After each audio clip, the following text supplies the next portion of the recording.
बिस्मिल्लाहिर्रहमानिर्रहीम। नाज़रीन, मैं हूं जावेद बलोच और उम्मीद है आप लोग खैरियत से होंगे। काजी फ़ाइज़ा साहब साबिक़ चीफ जस्टिस सुप्रीम कोर्ट पर हमले का जो वाक़या हुआ है उस पर अच्छी खासी जो है वो तनकीद की जा रही है तहरीक इंसाफ पर, लेकिन तहरीक इंसाफ का मौक़िफ़ कुछ और है। ये हमला कैसे हुआ, किस तरह हुआ, इस पर भी बात करेंगे।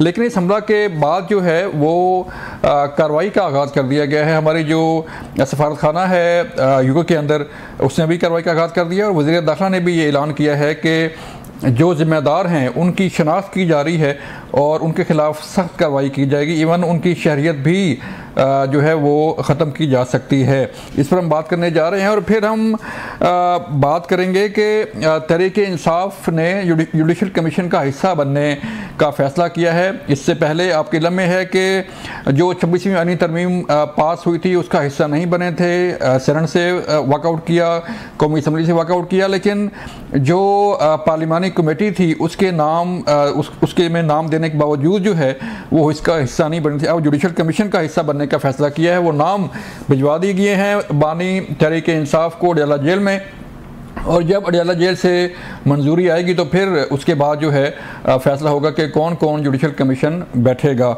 इस पर बात करेंगे। और हम बात करने जा रहे हैं कि पॉलिटिक्स, सियासत जो है अब पार्लियामान के अंदर से निकल के दोबारा सड़कों पर आना आई जा रही है। पेशावर में जलसा होने जा रहा है तहरीक इंसाफ का। तहरीक इंसाफ के अंदर जो ग्रुपिंग है उस पर भी बात होगी।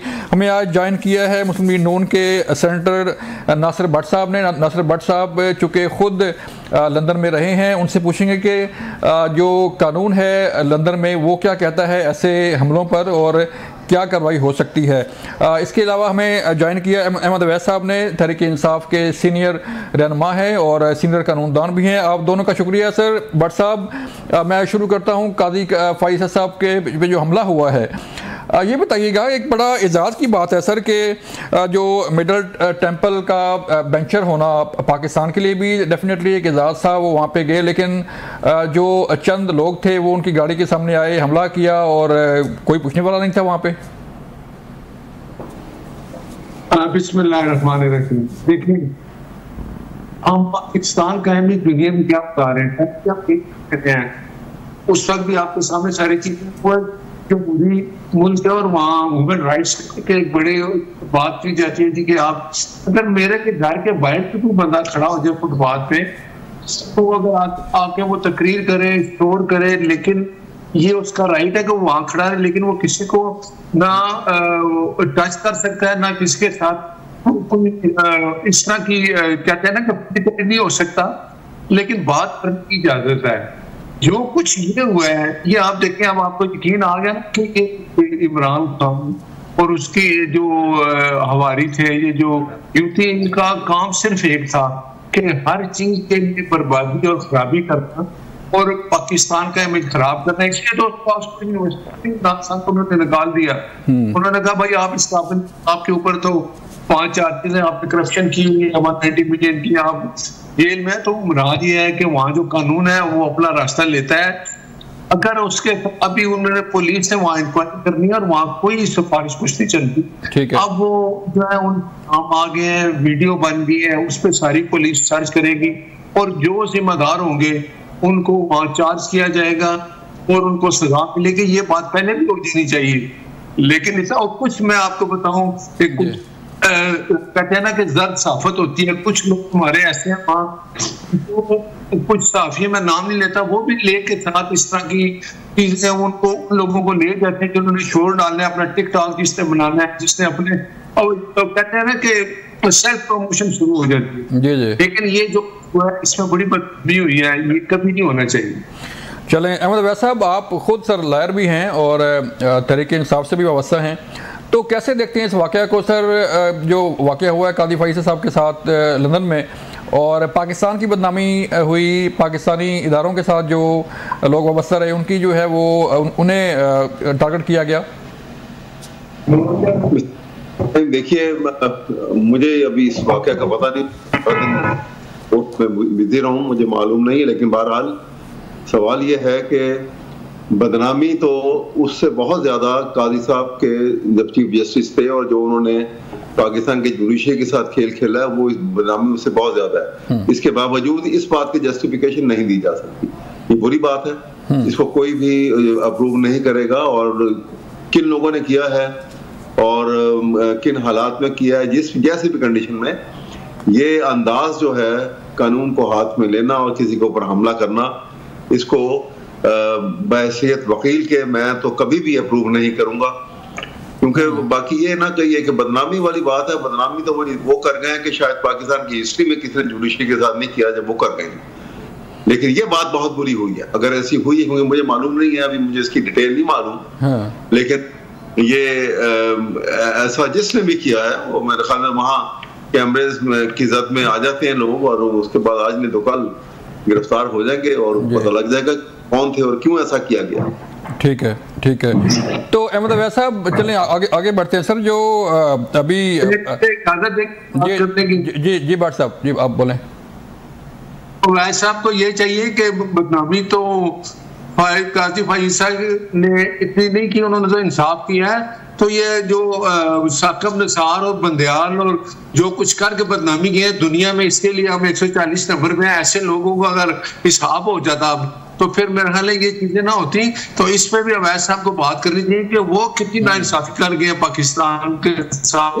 अब नहीं, देखिए मेरी बात सुनिए कि भट्ट साहब आपकी बात वो यूसुफ सा गिलानी हो चाहे नवाज, सुनिए आप, जहां तक बंदयाल साहब का और जैसे साकिब निसार साहब का ताल्लुक है, उन्होंने कोई ऐसी बात नहीं की जो कॉन्स्टिट्यूशन से डेविएशन हो या कॉन्स्टिट्यूशन को उन्होंने उठा के बाहर फेंकने वाली बात की हो। जो ये कर गए हैं वो हालात जो हैं, उन्होंने कानून के दायरे के अंदर एक कोई ऑर्डर पास किया, और कोई ऑर्डर से तो कोई एक मुतफिक होता है, कोई दूसरा उस पर एतराज करता है, वो एक अलग बात है।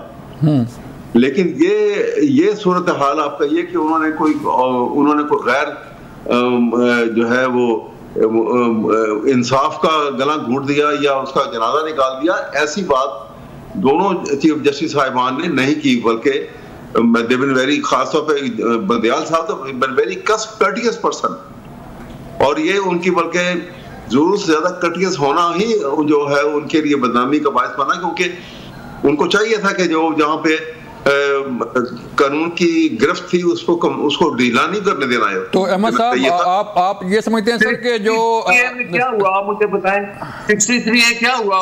उन्होंने कहा जी कि आप लोग ये क्या हमें इजाजत देता है इसे कि आप मखसूस नशिस्तें उन लोगों को दे रहे हैं जो लोग जमात में शामिल हो गए, उनको इजाजत दे रहे हैं कि जमात आप छोड़ें, आजाद हो जाएं, 15 दिन आप दे रहे हैं कि दूसरी जमात में चले जाएं। ये पाकिस्तान में ऐसा कानून है। तो आइन में तो 3 दिन लिखा हुआ है सर। आइन में मैं आपको जवाब देता हूँ इसका। आइन में 3 दिन, आइन में नहीं लिखा हुआ, आइन में 3 दिन। आइन की तो खिलाफ वर्जी पहले कर दी ना। देखिए आइन के आर्टिकल 51 की खिलाफ वर्जी तो इलेक्शन कमीशन ऑफ पाकिस्तान ने पहले ही कर दी कि वो सीटें उठा वो जो नून लीग को और दूसरी पार्टियों को दे दी। कहाँ आइन में ये लिखा हुआ है? आइन में तो लिखा है कि प्रोपोर्शनेटली जो है जो पार्टी जीतेंगे उनको मिलेंगी, और जीते हैं यही सुप्रीम कोर्ट के ये फुल कोर्ट का फैसला है। उन्होंने आपको पता है कि 11 जजेस ने इस बात को तस्लीम किया।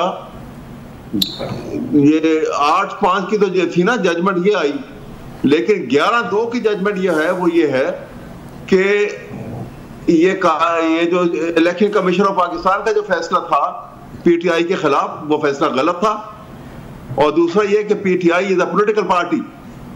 ये दोनों फैसले ये 11 जजेस ने 13 में से ये कहा फैसला किया। तो आप कैसी बात कर रहे हैं? लेकिन चलें इस बहस को निबेड़ते हैं सर। भट्ट साहब आप एक मिनट दे दो मुझे। क्या कानून इजाजत देता है हमारा कि 63A में आप जो आजाद बंदा एक जमात को ज्वाइन करता है, उसके बाद अगर वो छोड़ता है वो जमात तो डिस्क्वालीफाई होता है। ये देखिए ना बात इजाजत दे रहे हैं दूसरी जमात में, ये कौन सा कानून है? इसकी इजाजत है? आप मुझे बता दें। आप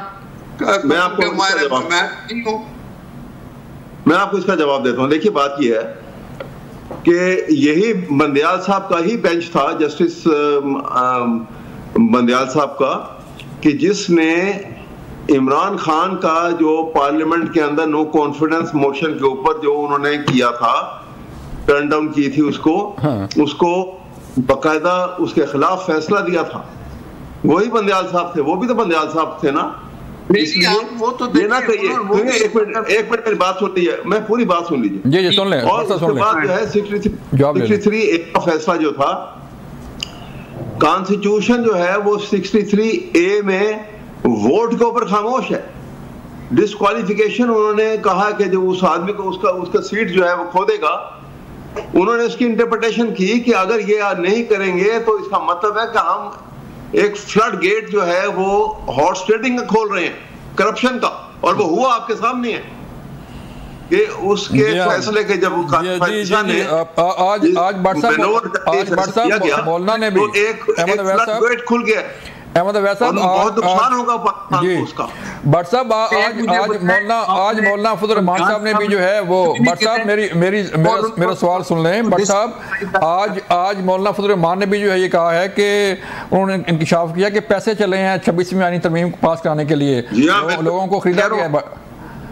तो क्या भट्ट साहब, मैं आपसे मुखातब हूँ, आज मौलाना ने भी कहा है कि जो है वो पैसे लगाए गए हैं, पैसे लगा के जो है वोट लिए गए थे। नहीं, मुझे देखे ना, ये तो इल्जामात है ना, मुझे वो एक बंदा सामने ले आए जिसने पैसे लिए, जिसने, अगर ये वही जमात है ना जो कहती थी जी बंदे अगर मुस्लिम लीग के बंदे पीटीआई को वोट दे रहे हैं, उनका ज़मीर जाग गया है। ये वही लोग हैं ना जिनके ज़मीर जागते थे। बात यह है कि अभी तो मौलाना साहब ने हमारा साथ दिया, उनकी मेहरबानी थी, 26वीं तरमीम पास हुई। लेकिन आप मुझे ये बताएं, इल्जामात हैं, ये सारे लोग जाके पेशावर में बैठे रहे। हमने तो एक भी सेनेट में मैंने एक भी नहीं बंदा देखा जिसने पीटीआई के बंदे ने वोट दिया। 2 बंदे थे, वो दोनों जो पहले बलोचिस्तान से उनका ताल्लुक था, उन्होंने बाद में कहा कि हम वोट दिया अपनी मर्जी से।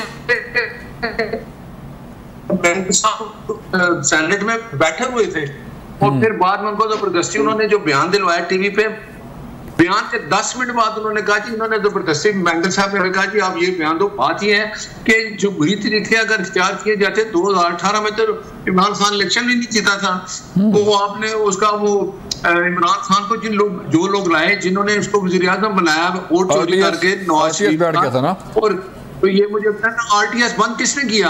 अगर 2018 में ये सारा कुछ हो जाता तो हम आज आप इस हालत में ना होते। सही है, चलें ठीक है। भट्ट साहब, मुझे यहाँ पे एक ब्रेक का कहा जा रहा है, मिलते हैं ब्रेक के बाद।